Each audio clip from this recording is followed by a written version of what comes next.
This episode of Parenting Unpacked is sponsored by Page and Pine, a small family-run Aussie business specialising in personalised wooden toys and nursery decor. Don't worry, they do international shipping too. Get 20% off until February 15th at pageandpine.com.au with the code ParentingUnpacked. Now, let's get into the episode. Welcome back to Parenting Unpacked. You're here with Dr. Siobhan Kennedy Costantini, Dr. Kristen Summer, two people with toddlers and an inordinate amount of education on child development, yet somehow we still have no idea what we're doing. No one does. Did I represent you right? Yeah. Look, that's the beauty and the bullshittery of parenting is that you can know all the things in the world and yet you know nothing. It's hard. And absolutely. That's the fun and games of it all. But we are here to share a little bit of what we do know. Like, despite us knowing nothing, we know some things. And that's what we're here to talk to you guys about today. So today we're covering play and schemas of play. So we're going to go into a bit more detail about what that means. But before we jump into it, I thought that we might share our meltdowns at the top of this episode today. So usually we leave our meltdown moments and our magic moments to the end. But let's just kick off with a few meltdowns. So I'll share mine. So it was, last night. My little one, Timo, has been, so he's 2 and a month. He has been pushing his bedtime a bit later. We think he's probably ready to drop his midday nap, which I am not ready for, but we'll figure that one out.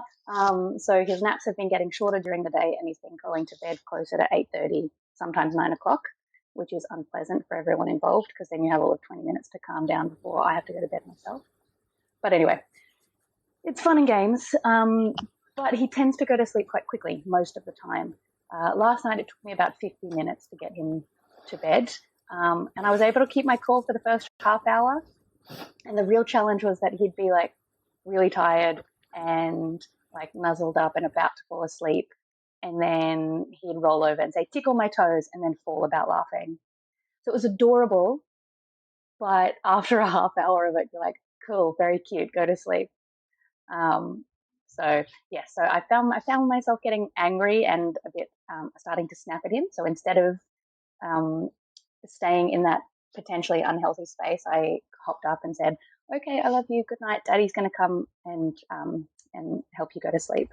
So I tapped my husband in. And he came in and then, wailed and wailed, mommy, mommy, mommy. And my heart exploded and I got very sad.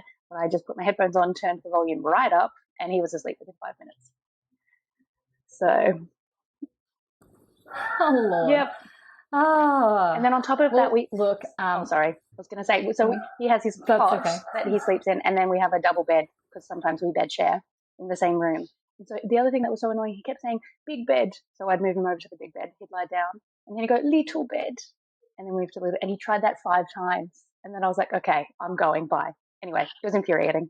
So that was my meltdown. Oh, Lord, that just hits home. And just to cut to the chase, yes, my dog is also having a meltdown in the background. You can probably hear him barking.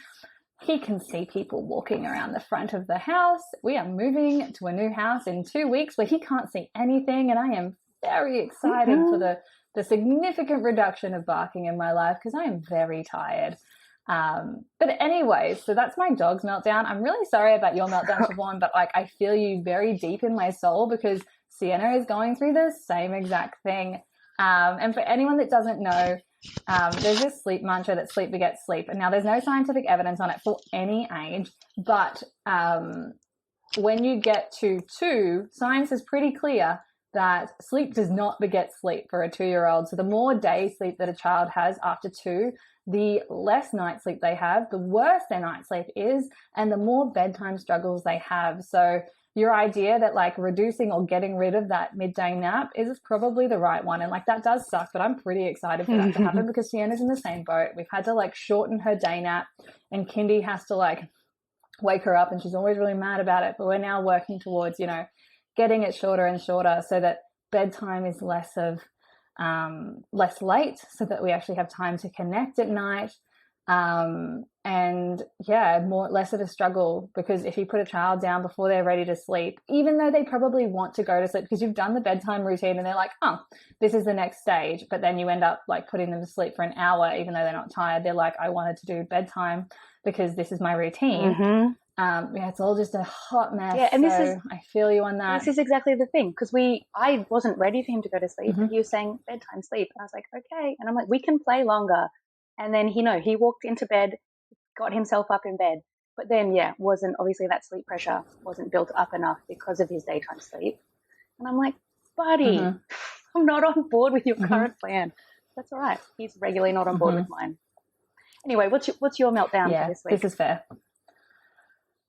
Oh, look, it's social media related and it's got nothing to do with my child. Although she did have a massive meltdown last night because I sent my husband in to put her back to sleep at 2 a.m. and I am the person that always puts her back to sleep. But after a round of sickness and stuff, like she's night weaned. So she doesn't have milk until the sun comes up. But when she's sick or teething or something like that, I'm not going to withhold the one thing I know will truly comfort her. And is like a natural analgesic. So I was feeding her in the night. And so last night we were back on schedule and she was just furious about it. So she did have a meltdown this week.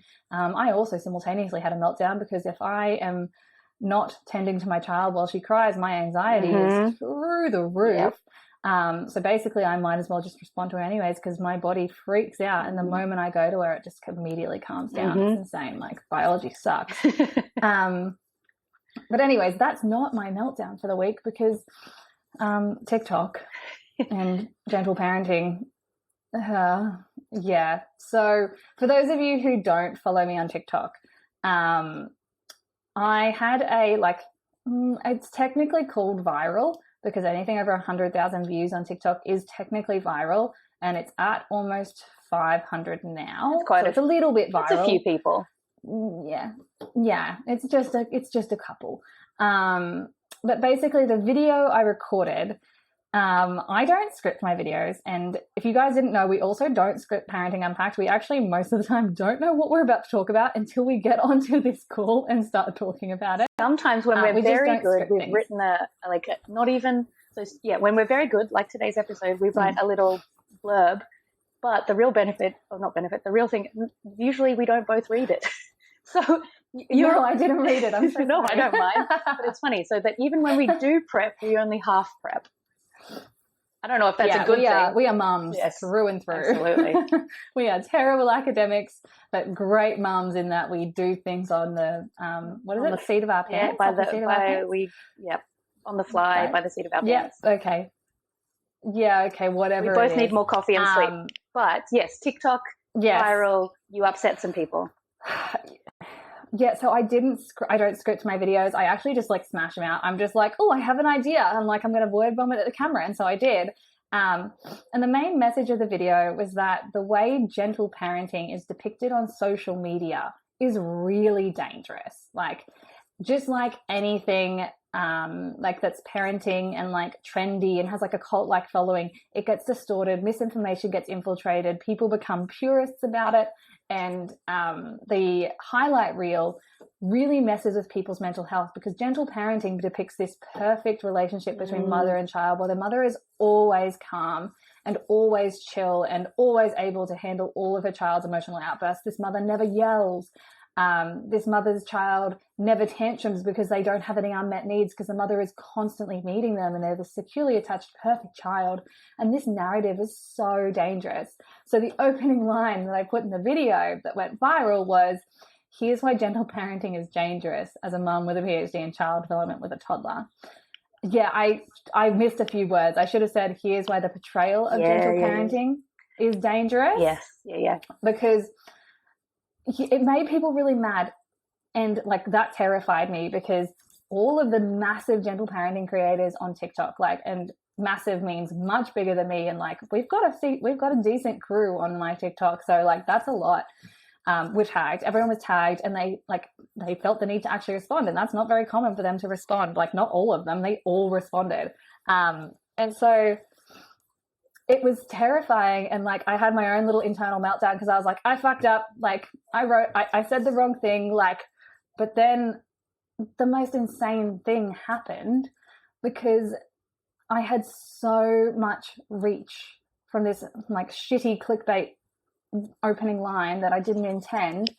It went to 500,000 people, and thousands of people have commented on it saying, I am crying with relief because I needed this today. I needed to hear that I'm not a failure and I'm not a shitty parent and I'm still part of the gentle parenting community, even though I'm not perfect all the time. Absolutely. And it was just like, it was insane because like I see all the comments, and I have been reading these comments for days now because like I'm really interested in this, because you have these different camps. You have the parents who are like, I needed this. This is so true. I feel like in all the gentle parenting groups that I'm a part of, they're perpetuating these lies and making me feel like I'm a terrible parent and I'm abusing my child if I occasionally stuff up and yell. And even though I apologize and I make amends and all these kinds of things, I still should never have done it. And if my child is tantruming, they're telling me that it's because I'm not meeting their needs and all of this. So you've got those people, and they're the people I wanted to reach, and I wanted them to know that it is okay.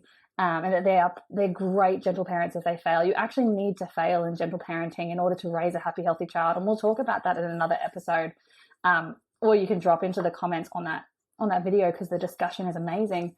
But there's also people dropping in there being like, no, gentle parenting doesn't do that. You're wrong. Like, this isn't what happens. I've never seen this. And those people are really dangerous. In and of itself, it's kind of perpetuating this myth. Like, they're saying no one, like, you're wrong, no one perpetuates it as perfection. But like, it's not just me that sees this. Yeah. There are thousands of other people in the same comment thread saying they see it. And what you're doing by saying, no, this doesn't happen, is you are gaslighting and invalidating the experience of me. And that's okay, because I can handle the gaslight. But you're also invalidating and gaslighting the experience of the thousands of parents who are like, thank you, I needed to hear this. And you are perpetuating the toxicity that like people aren't being heard on this gentle parenting platform. And all the big gentle parenting creators have dropped in. And most of them are like, yes, I agree with the message of this video. Like, shitty opening line, shouldn't have done that. But the message is right. And you're right. I was basically critiquing the representation of gentle parenting on social media by saying no one shows the fails. And I wasn't really necessarily targeting the gentle parenting creators, because they're there to educate you. But they do create this highlight reel because all they ever show you is how to do it. And they don't show you the fuck ups and the fails and the mistakes.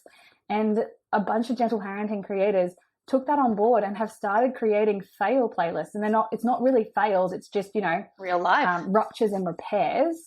Yeah. Like they're just showing a rupture and repair, which is part of gentle parenting. It's actually part of attachment, rupture and repair, but it's all the same kind of idea.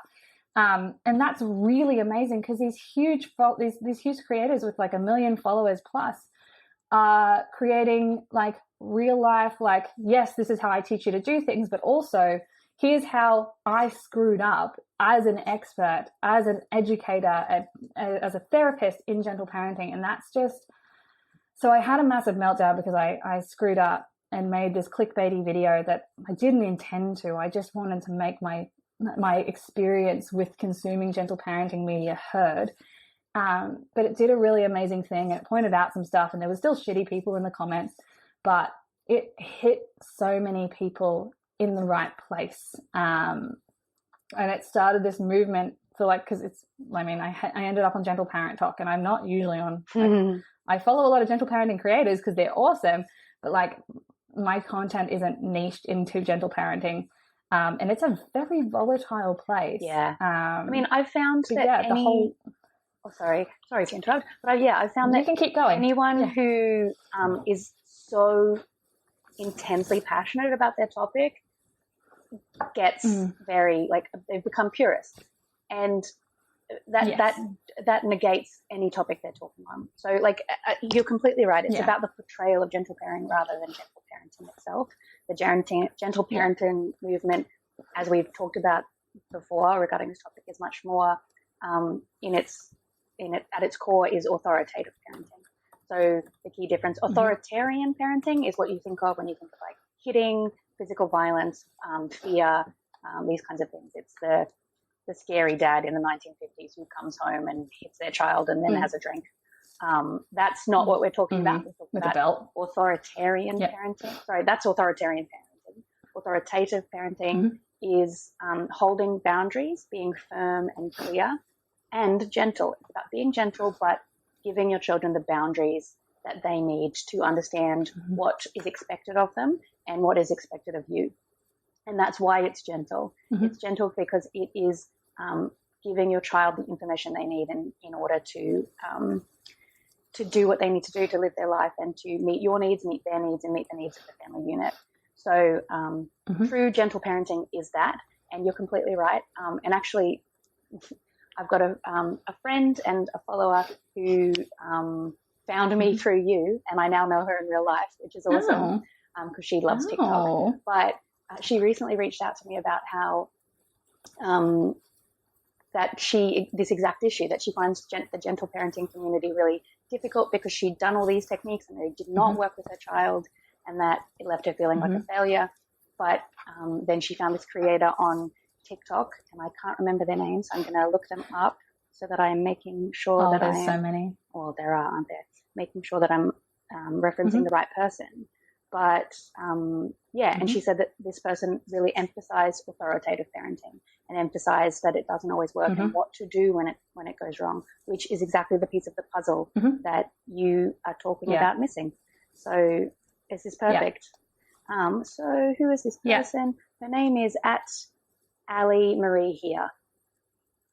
So Ali Marie here is awesome. Now, there are people who are going to be like, oh, how dare you say Ali's name? Like, we don't support Ali because she's had some problematic beliefs in the past.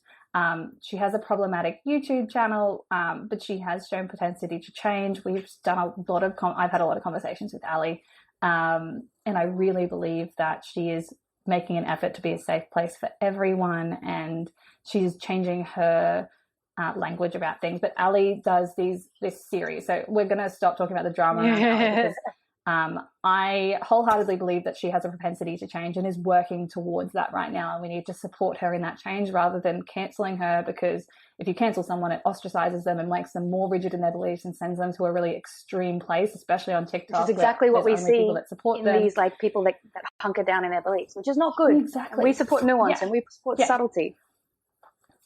Yeah, so we don't cancel. We work with those people to make the world a more safe place by working with those people to change, especially when the alternative is to make that rhetoric more aggressive and hostile and, understanding human psychology. We'll move along from that, but she makes these really cool videos where she'll do the 4 parenting styles and she has an example of the same scenario in all 4 parenting styles in one video. That's awesome. But I love it because it contextualizes like what you do in each of those cases and how to avoid being authoritarian and how to be authoritative. That's awesome because it gives you an example of what you can do, what you did do and what you could have done differently next time. That's really, really helpful. Exactly. So other creators, while we're like just in this little topic, that do a really good job of this, Laura Loves. She's amazing with her little boys. She shows so much. She's got a new series where she'll do the authoritarian parenting from the child's perspective, what their internal monologue is while the authoritarian thing is happening, which is amazing. Preschool Therapy, who is Ryan, is amazing as well. He's actually on Instagram too as Preschool Therapist, but on TikTok, where he's huge, he's Preschool Therapy, and he is amazing at helping parents understand themselves. Joe the Mama is a great gentle parenting and doula kind of person. Again, she's had a little bit of controversy around her, but I think she's also like in the same boat as Ali. They're making this positive change towards being a safe place for everyone. Mama Cusses is my favorite. Oh, I love her. Is so cool. She's so cool. I heard a podcast with her on at Honest with a Mother, which again, Honest as a Mother. Yeah. Amanda, my friend, who is Canadian and has a podcast. And actually, this ties in perfectly, and there's a great way to wrap up your little our little meltdown moments with TokTik. See, this is how I know I'm not a TikTok influencer, because I call it TokTik because I'm an old lady. Anyway, TikTok. The trendy thing is to call it the clock app. to not use an M. We call it the clock app. Don't know why, but apparently that's trendy. Okay. With the Gen Zers. Well, if I can't even get the name right, then I think I'm a few steps away, but I appreciate your invitation. But yes, so at Honest as a Mother, Amanda, she, like, her whole platform is about, we need to be more honest about parenting. We need to be honest about the fact that it's hard. We need to be honest about the fact that if we don't like it, that's okay. If you're a stay-at-home mom, you love it to pieces, you live for every minute, amazing. If you don't live for every minute, amazing. If some days you do and some days you don't, that's okay. And that all experiences are valid, but that we need to be honest.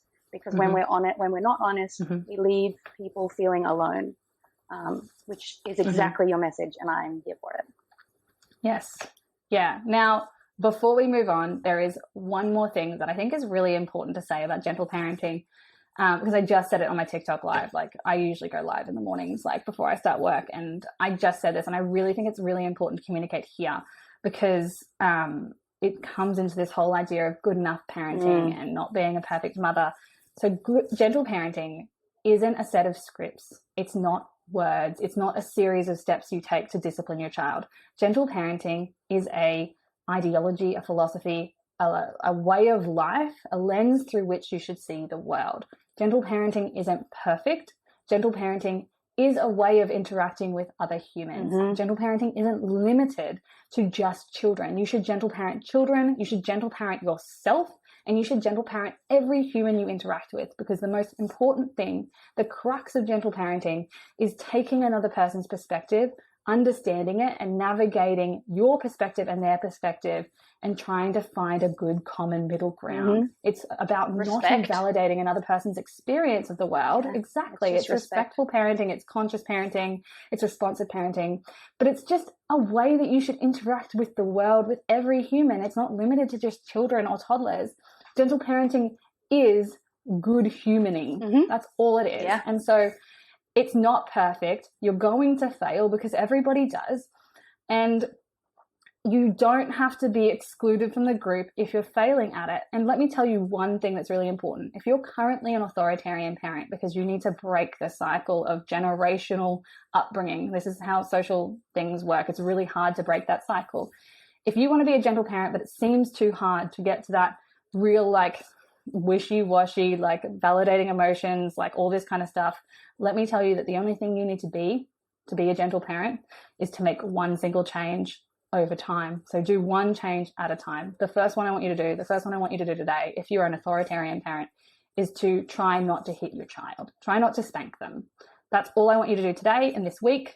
And if you do that, you walk away instead while your child is crying and close the door so you can breathe, and then come back when you're less likely to hit them, you are a gentle parent, because gentle parent is about progress. It's about moving towards the goal of taking your child's perspective and staying calm as much as possible. So it's not impossible to be a gentle parent. It's not completely inaccessible. You just need to take one step today. Just start with one tiny little thing, and spanking might not be that tiny, but replace it with something that is less harmful, which in this case is walking away, leaving the room. And then we'll replace those behaviors over time as it gets easier to do them, as you break the cycle and the triggers.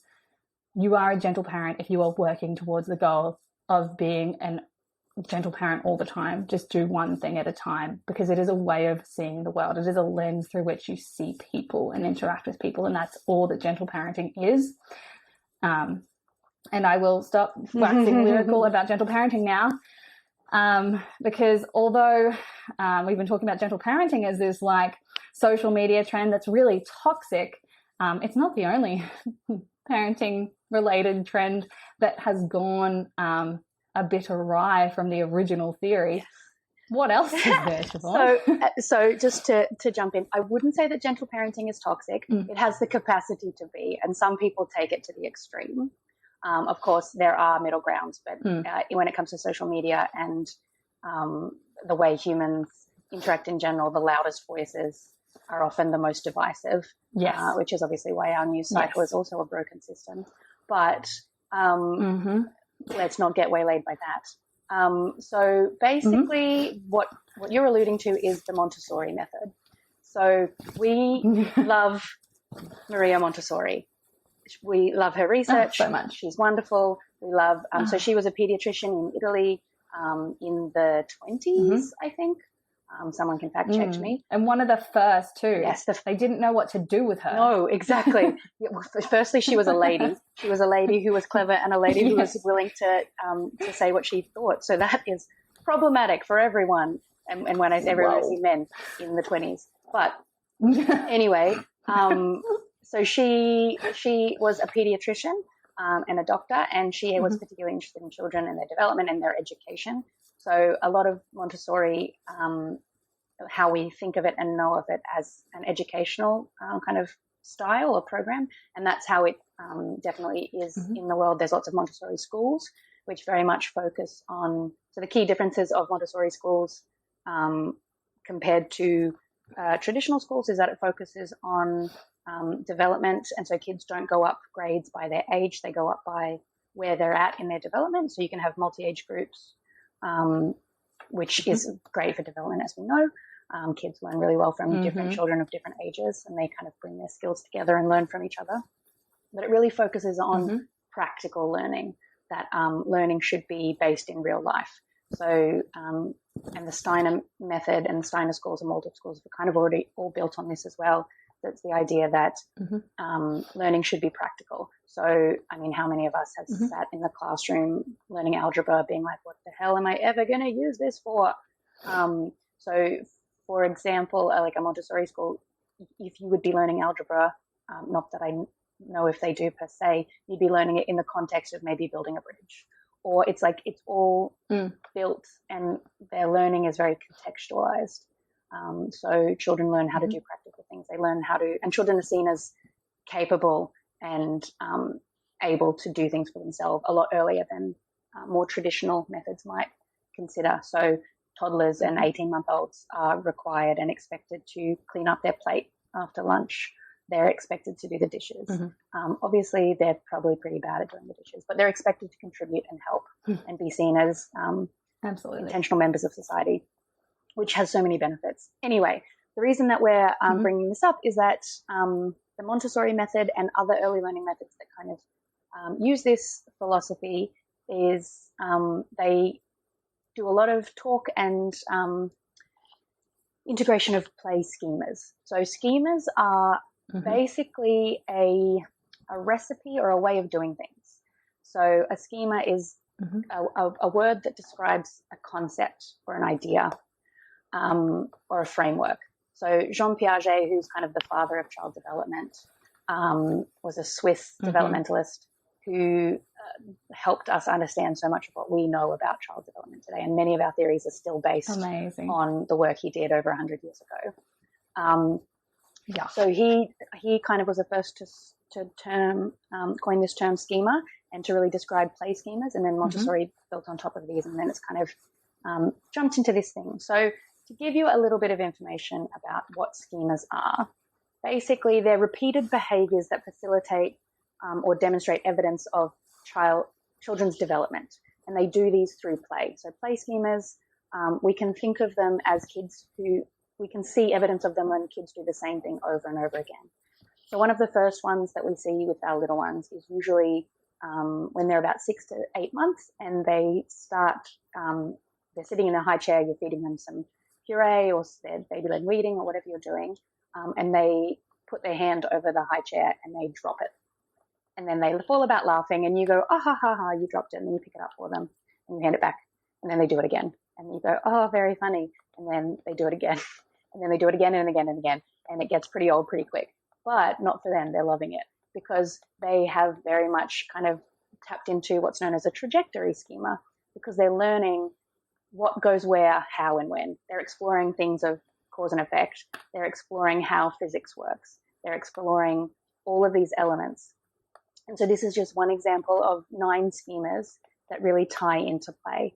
And before we got on this recording, Kristen and I were sharing that both of our children at the moment are really exploring the enclosure schema and the rotation schema.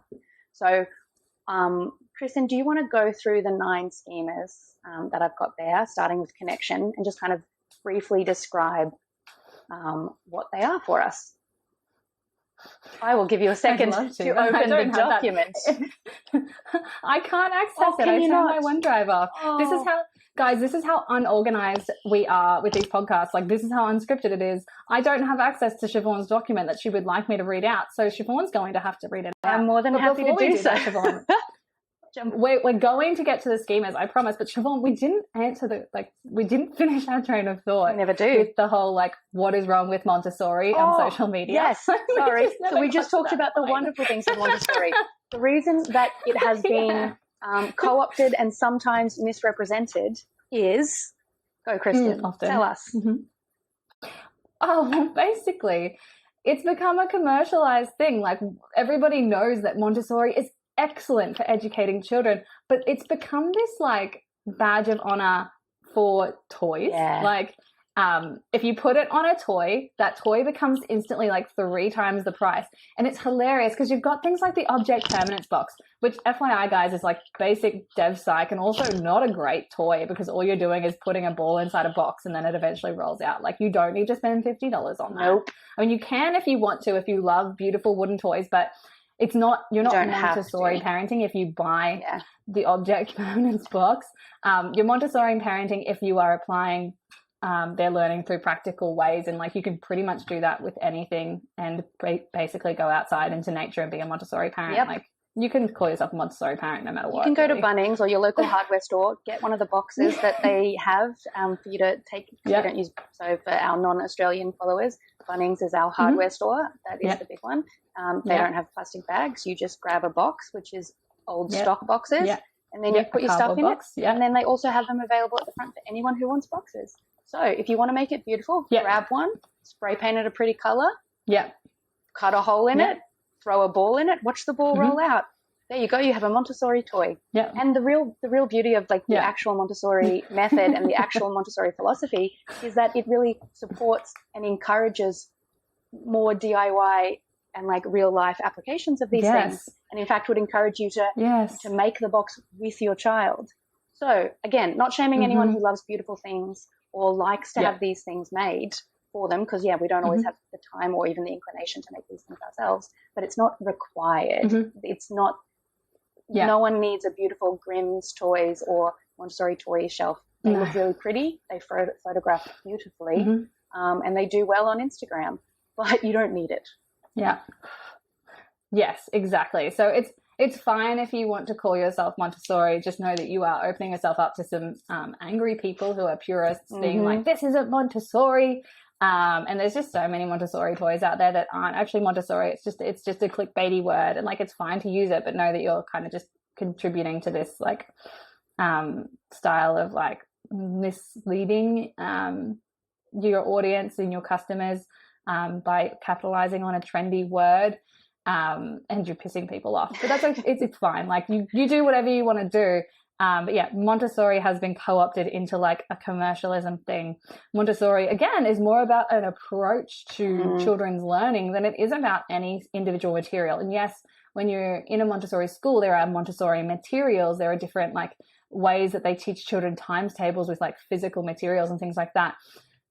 But that's not that. You can use sticks. You don't need to supplement. You can use anything. It's not required, but obviously in a school setting where they're using like lots of children anyway yes, so anyways at its core, the philosophy is brilliant. It's been commercialized and co-opted and distorted in many capacities, but is the foundation for what we'll be talking about. So those 9 schemas, to bring it back, they are connection. So sorry, but all of these segues and tangents are brilliant. So these schemas, these play schemas, they're patterns of behaviors and they're ways that children learn. They are biological drives. I think that's something that's really important.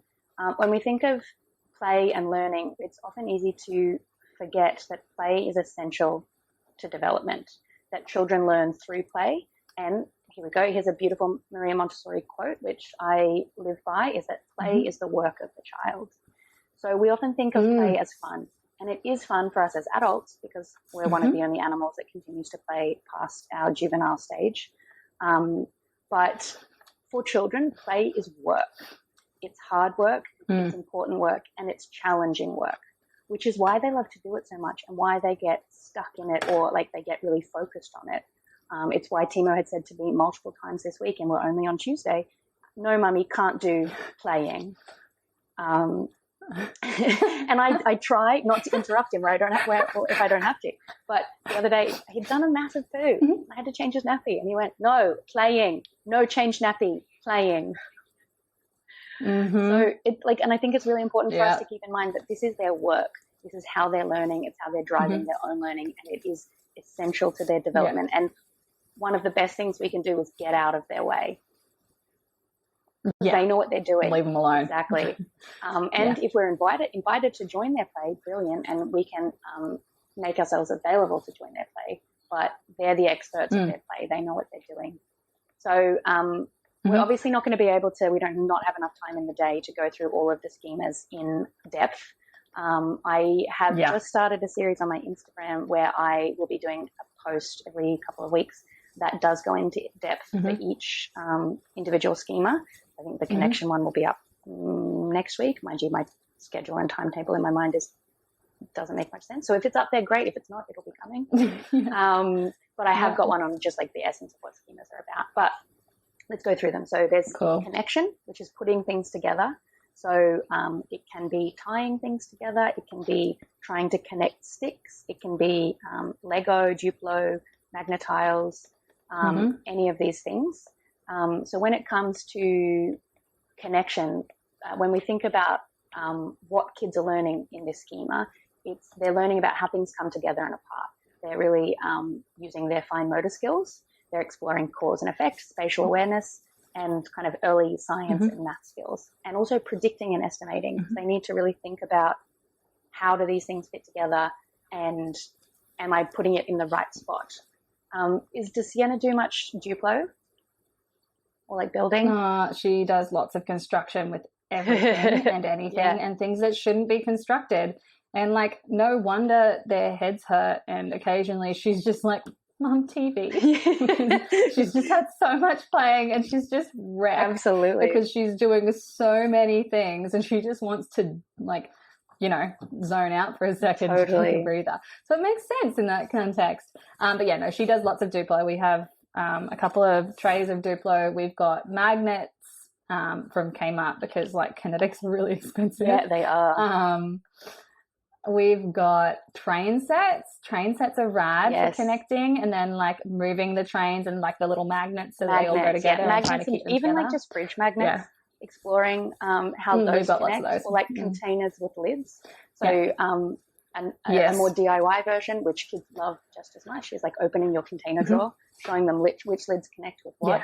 That can be a really great way to do it. So the next one, so that's connection. We've got enveloping. So this one is very much about kids covering themselves or objects. It's like wrapping things up in paper. We often see kids really jump into this kind of play around birthday times or around Christmas because the idea of hiding presents, or like they also get really obsessed with peekaboo or hide and seek, wrapping things up. We've been doing lots of play where we have to hide all of his stuffed animals and they need to take turns in finding each other. But anytime he can't see anyone, Daddy hiding. No, Daddy's literally just in the toilet. Daddy hiding. So Daddy hiding. That's me hide. Me hide. Yes. So hiding and like the enclosure. Enveloping. Enclosure comes next. Enveloping does lots of hide and seek. The real life learning that they're doing is object permanence, which typically develops somewhere between 8 and 10 months. So the idea that just because something is not in visual sight doesn't mean it's gone. So typically kids from about 1 year old start to really play with this idea and will continue to do so well until the primary school years. They're also learning problem solving, fine and gross motor skills depending on the size of what they're hiding. Visual tracking, spatial awareness. Often with little ones, they'll hide behind curtains, and as an adult, you can clearly see their feet. But because they don't have a brilliant sense of their own spatial or body awareness, they're still learning that just because you can see their feet, they think they're hiding, but you can see their feet, you know where they are. Yeah. So it's awesome. Just because you're playing with these things, these schemas, doesn't mean you've perfected them by any stage. And kids will play and move around different schemas for years and years until they kind of adolescence. So the next one we've got enveloping. So it's very, very similar. It's kind of tends to be more about enclosing. So the next one we have is enclosing. Oh, sorry. Enclosing. What did I have? That was you enveloping. got back to front. I did. So that was enveloping. Yeah, you just said enveloping. Oh my. We need slides. We do. They're very similar. So enveloping, enclosing, so blanket forts, right? Yeah, enveloping, you said that was like hide and seek and stuff. This is like me last when I did the attachment episode where I was like, I got them back to front. This happens all the time, even with the experts. Even in the middle of lectures, I stuff things up like this, and the students will be like, it says something different on the slide. You're like, well, trust the slide. While we fix ourselves. Oh, sorry. Slides. That was when I was more cognizant of it. Yes, I was describing enveloping just now. All of that was enveloping. Enclosure is more about boundaries. So it's when kids get really particular about, no, the cup has to go in this spot, or the toy has to sit here, or when you move something and they have a big fit because it's in the wrong spot. So that's about it's about exploring the demarcation of objects, about boundaries, about territory, about putting things in things, and like having specific examples of where things are. The next one, moving right along, so this doesn't take forever. But like I said, there's so much of this information available, so definitely feel free to Google it. And there's lots of examples about ways you can help support your children's exploration of these kinds of things. The other one is orientation. So it's all about experimenting with different viewpoints and playing with perspective. So things that children are really exploring and learning in this one are gross motor skills, sensory and vestibular stimulation. So a lot of this stuff can be very physical when it comes to the orientation schema. So swings, monkey bars, tunnels going in and out and upside down, even like when they're jumping about a couch. Yeah, go. What were you going to say? You said that this was also when perspectives come into account. So you're thinking like theory of mind kind of stuff. Exactly. So this one doesn't really emerge until you're like 3.5, 4-ish kind of age. So it takes on a new level around 3 and 4, because then you start to take in someone else's perspective. Okay. But it can be with younger kids because they're interested in how faces look different when they're upside down, or things are in different places, or when they're up high, they can see more things than they can when they're down low, which is why also kids in this age start to be, so this kind of tends to become every child will enter these things at different times. And explore these. They'll come in and out of them at different times, and they'll go in and out multiple times throughout their life. So when it comes to schemas, it's more that children kind of get obsessed with it for a few weeks and then do a different one and then focus on it. But around 2-ish, particularly when they have more capacity to move their bodies and get to places, because they're better at climbing, they're better at walking, they're better at jumping about. Which is why also when it comes to orientation, that the orientation schema can be somewhat problematic, is that it can kind of tap into risky play. So children might be more interested in getting to high heights. They might be more interested in climbing, hanging upside down.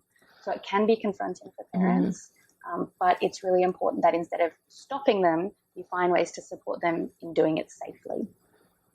So whether or not that's you standing underneath them as they hang upside down on the monkey bars, or it's you saying you can't go to that top rock, you can only go to this rock, or however you decide to do it in your family.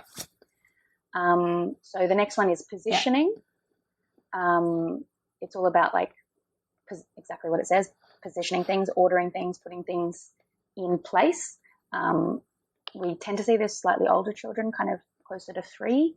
They get very particular about organizing things by color, by size, by shape, or however it might be. Sometimes parents get really stressed that this is a sign of their child developing OCD. It's not. It's very much children just being particular because they're exploring categorization. They're understanding how things are the same and different, and they're really focusing in on that.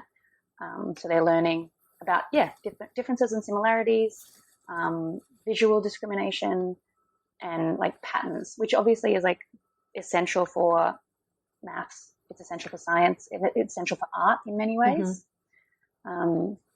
So yeah, we see lots of toys being lined up in specific orders, or blocks or puzzles, matching things. There's some really cool ways that you can do it. Montessori people tend to embrace this schema by encouraging children to set the table, learning how to do it in a particular way, flower arranging. They try to emphasize cleaning and tidying, which is a really great way to make it a bit more practical for everyday life. The next schema, which we also talked about, both our kids are really into, Timo in particular, is the rotation schema. So it is exactly what it sounds like. It's about spinning things, rotating, turning, rolling. They might roll themselves, might roll their bodies. They might be interested in bikes or circles or cars, or in my child's case, screwdrivers. Timo is about everything screwdrivers. Everything needs to be screwed in or unscrewed. Yeah. You were saying before that Sienna's doing lots and lots of building. Yeah. If we're building furniture, like a flat pack, I cannot do it with her alone, around. Yeah. I'm not allowed to put any screw in. She has to do all of them. It is very intense. But yeah, she's so into it. It's funny. And again, like, this is essential to how they're learning. It's really, really important. So they're learning how things move. Yeah. They're learning how things connect. They're learning cause and effect. They're learning they're working on their fine and gross motor skills. So a gross motor skill example would be them spinning in place. Fine motor she loves that. Exactly. And it's so good for vestibular development. I've got in my backpack on Child's Play, I've got a thing all about how vestibular development is essential for school readiness. And there's some really specific details about how children's inner ears are underdeveloped at birth. And the only way that it really develops is through experience. So a lot of kids, because they don't play outside enough, they're not getting the physical development required for things like sitting still, sitting upright. There's a lot of like physicality that is missing and then impacts later school development. So that's why being on swings, being on seesaws is so important, as opposed to only sitting inside and playing. Sitting inside and playing is great, but you need a mixture of both.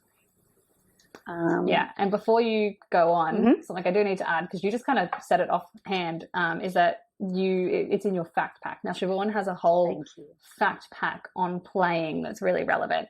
And Siobhan, I know that I have a discount code for your fact pack. Yes, you do. I reckon that our podcast listeners should have their own like special discount code, so that if you want to buy Siobhan's fact pack, because this is Siobhan's job, this is how she pays her bills. So if you want to go and buy the fact pack and support Siobhan, we will make a fun little discount code for Parenting Unpacked listeners. The code will be Parenting Unpacked, 50% off. Whoa. Yeah. I was not expecting that. That is way more than mine. So you guys are so special. Yes. That's fine. I mean, personally, I think it's great, obviously. Yeah, I think it's great too. I mean, that's why I support it. And that's why I was like, Siobhan, talk about it now. Sorry, yes. Thank you for encouraging me. She's got a play fact pack. And there's also a solids fact pack and a breastfeeding fact pack. Breastfeeding, yep. Yeah. At the moment. Do you have more in the works? Yes, this is absolutely my goal of 2022 is to write more fact packs, because these are really in-depth fact packs. They are fully researched. They are 30 to 40 pages each, with in-depth information that's kind of presented in a parent-friendly way to help you understand. And of course, like, because I'm a total geek and love talking about this stuff, my inbox is always open if you are interested or have questions about it after you've purchased it, to have full-on in-depth discussions about the ins and outs of it all. But yes, my goal for 2022 is write more fact packs, develop online courses and like webinars that really go into this stuff in more depth. But yeah, 50% off any of the 3 fact packs using code Parenting Unpacked. Amazing. Okay, I'll bring you back on track now. We're up to the 7th schema. We just did a rotation. Siobhan, what's next? Thank you. Look, keeping me on board. I love it. Let's scroll to the top and see what comes after. What comes after rotation, trajectory. So this is the one that we talked about at the beginning with kids dropping things off their high chair. Yeah. It can and often does become a bit more problematic and challenging to navigate when kids start to hit 2 to 3 years old, because they start throwing things or pegging things, which I think is Australian slang for our American listeners. It's literally where you just throw things as hard as you can. My nephew has broken his second TV in his short 2.5 years because he has a very good arm. He's brilliant at throwing things, and not even in anger. He just likes throwing. And yeah, he's got a strong arm, and he's broken 2 TVs so far. I am very impressed, and they need to stop buying TVs. They have decided they need to be a no TV household. That is what they have. That's what they've lent on. That's what they've decided to do. Because it all just gets a bit too pricey. But yes, becomes a bit older as kids get stronger and more accurate with their throwing. But yeah, basically it's throwing things, and it's all about learning physics, about learning trajectories, learning about how fast things can travel, how different objects travel at different speeds in different ways. So throwing a feather versus throwing a ball, they obviously move differently through the air. Things that trajectory is also really good for is like percussion, hammers, also like ramps and tubes. It's all about movement and how things travel. So often kids get really into the trampoline also, because that's about moving their own body through space. Hammering, construction, these kinds of things. Ways that you can kind of explore this for your child: you can experiment by safely dropping things from different heights. Like I said, using things like a feather, a book, a ball, or whatever. You can turn it into like an art activity by throwing paint. Or dropping paint, or cool things like that. So there's lots of ways to try and embrace this trajectory in perhaps a more safe manner if your child's really into throwing things. Here's one that I did inadvertently when I activated the trajectory schema.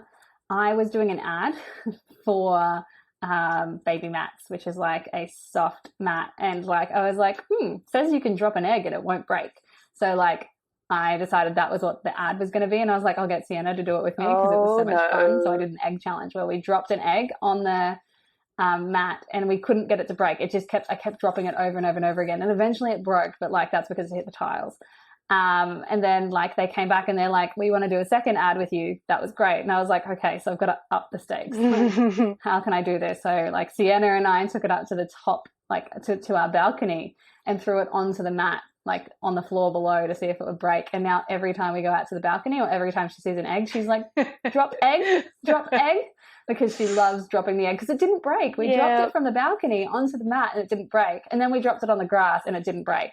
And then eventually we dropped it on the tiles and it did break after like 5 drops or something. But yeah, so she had a great time learning about trajectory and when eggs will break. Yep. But now that's all she ever wants to do. So yeah, there's that trajectory schema for you. And like, and the thing is, like, of course, it makes your life a little challenging in that you have to clean up egg more often than you would like. Just a little bit.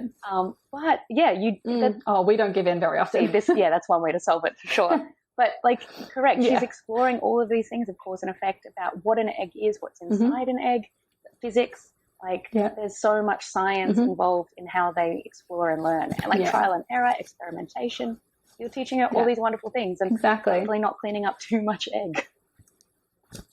No, we don't do it very often. We've definitely done it outside of the ad because she really enjoys it. But yeah, no, we don't do it very often. It's just hilarious that like it's her favorite thing to do. And that actually contextualizes having the schema because like play is the work of children. She's really trying to work at it. Like it contextualizes it. It makes me feel less bad about teaching her to throw eggs off the balcony. Oh, I know. Yeah. I have lots of conversations with myself about how do I explain to the daycare when I get in trouble because I've taught Timo to, and I mean, the list is long, so I could insert any so many things. Oh, Lord. Like, actually, sorry, he was just exploring the trajectory schema.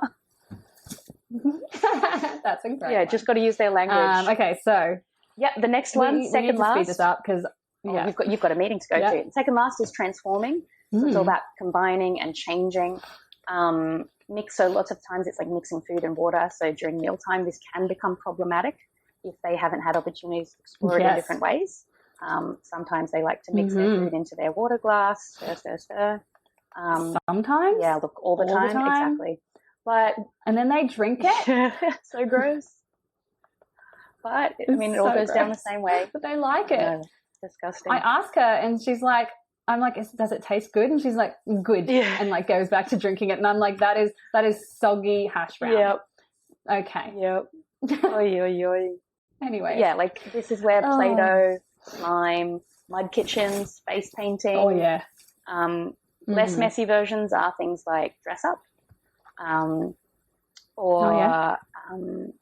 crayons, or that's melting crayons. That's messy.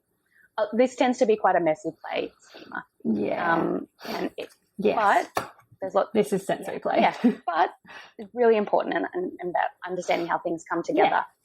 And then the very last one is transporting. So it's all about moving things from one place to another. So this is when little girls and little boys get really obsessed with backpacks or purses that have to go with them everywhere. They use baskets or buckets or boxes to carry things around. It's all about spatial awareness. Like a lot of it's about planning.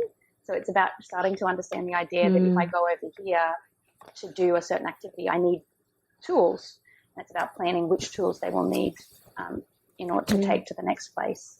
So diggers and dump trucks, transporting dirt and sand,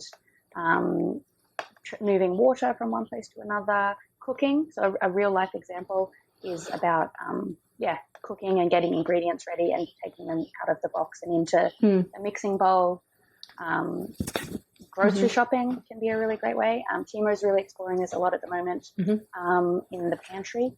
He is rearranging our pantry shelves. We have a plan about what goes where so that we can find it. We can no longer find anything because he's deciding that the Milo goes on the bottom shelf and then the cordial has to move up. So, toddlers invite chaos, but they're learning. They're playing, they're learning, and they're growing. Yes. So those are the 9 schemas. Yes. Like I said, I'll be going into more detail over the coming months on my Instagram. But they're really important and they're really interesting when you kind of learn the ins and outs of what children are exploring and how and why. Exactly. And I'm just going to come in with the why the hell did we just talk at you about that like a lecture for so long, and what do you need to take away from it? Well, what you need to take away from it is that these are all the things your child is doing while playing. Yes, you can support their attainment of this, but they are also intrinsically motivated to do these. So if you just give them some stuff, like it doesn't have to be toys, it can just be sticks, kitchen utensils, are usually freaking great. Whatever. And you just take them outside, just put them in the dirt, they'll be fine. But if you let them play, give them opportunities to play for as long as humanly possible, and try to avoid formalized instruction for as long as humanly possible, they will accomplish these things. There is obviously exceptions to this when they might not be typically developing, and knowing what these schemas are, you might spot that things aren't quite going right for your child, but also they might just not be ready for that schema yet. It's just, you can see what's happening while your child's playing, and it contextualizes some of the behavior that they're doing in inopportune times, like at the dinner table when they start shoving everything in their glass that shouldn't go in water. This knowing about schemas helps you realize that, like, yes, this is really annoying, but also, wow, this is incredible because they're doing this exploration, this experimentation. They're little scientists who are working really hard, and it will help you feel less triggered by it. I guarantee you that knowing this will make you feel less like a failure, less like you haven't disciplined your child enough, like they're doing everything wrong and that what they're doing is pointless and silly, because it's not. It's work. It's important. They are little scientists who are forever coming up with hypotheses and exploring them to find out the answers to their questions. And it's really incredible stuff that they're doing this. So try to appraise their behavior through that lens. When they do something that's weird and gross and things like that, be like, wow, that's really cool because they figured out this new schema. And yeah, I think that's the big message you need to take away from it. Siobhan, do you think there's another one? I think that's exactly right. The only thing that I would add, which is what you kind of touched on at the beginning, is that our children will explore these schemas whether we're involved or not. So we don't have to do anything to help them play. We don't have to go, oh, they're exploring the connection schema. I need to set up this activity quick. I need to go out and buy X, Y, and Z. None of that is necessary. If you want to, brilliant. If there are definitely ways you can kind of engage in play or in these types of play with your children, but they're going to do it whether you're there or not. It's more that understanding and learning to recognize these things helps you, understand your child better and might help you contextualize things, and B, it's an opportunity to invite yourself into their play. So you can kind of go, oh, I can tell. It's kind of the same as an older kid going, oh, they're really into dinosaurs. Okay, I'm going to read up about dinosaurs and then we can talk about it. It's the toddler equivalent of that. Yeah, they're the things that they're really into. And if you do end up buying toys like an object permanence box because you're trying to like get your child to engage in a schema, which, you know, you might want to do that kind of thing, don't get stressed out if they hate it or have no interest in it. Because I made Sienna an object permanence box at the time when it would have been perfect for her. And she could give 0 Fs about it. She was just like, this is boring, and went and did it in her own way. Yes. Like, no matter what you do, you can give your child materials, but it's up to them whether they take it up.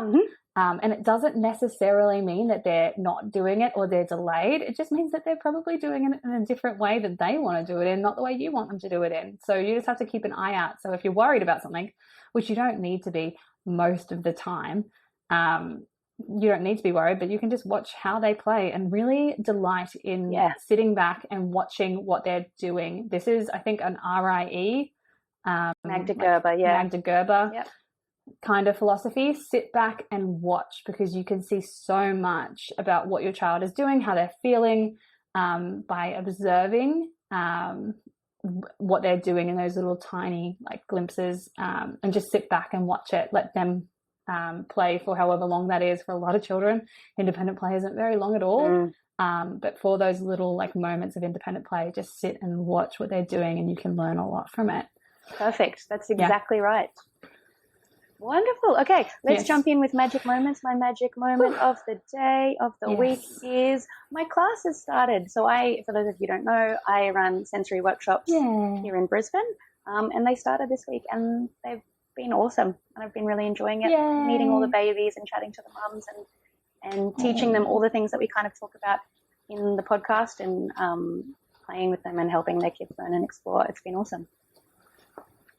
So adorable. Is there any progress on your virtual ones yet? Have you figured out how to maybe do those I've got some ideas, but I think it's going to need a lot of prep work, because obviously I need to prepare the materials. I can't turn up to everyone's house with a little bag of goodies, even though I would love that. Yeah. Well, if you have any suggestions, folks, for how Siobhan can make her classes virtual, they're like sensory classes, there's materials and things involved. If you have suggestions, slide into our DMs so that you can help her make this a reality, because you have a worldwide audience, and I want everyone to experience the wonderful things that you do. What's your magic moment? My magic moment. Oh God, I didn't think about this. I told you I don't plan things. You're about to have lunch with Sally.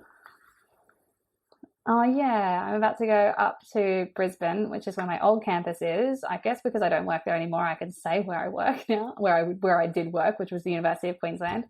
And I'm going up there to grab all my equipment to take to my new office at my new university. And I'm going to visit our lab manager, who is amazing. She basically raised Siobhan and I into the scientists that we are by supporting us through our experiments and like teaching us how to interact with parents and children. She taught us so much. Yep. And she's very bitter that none of us are around anymore. I know. Because we've all grown up. We used to have lunch all the time. She's just like, where'd they go? Yeah. I know. It's really sad. Like we had our little joined baby shower.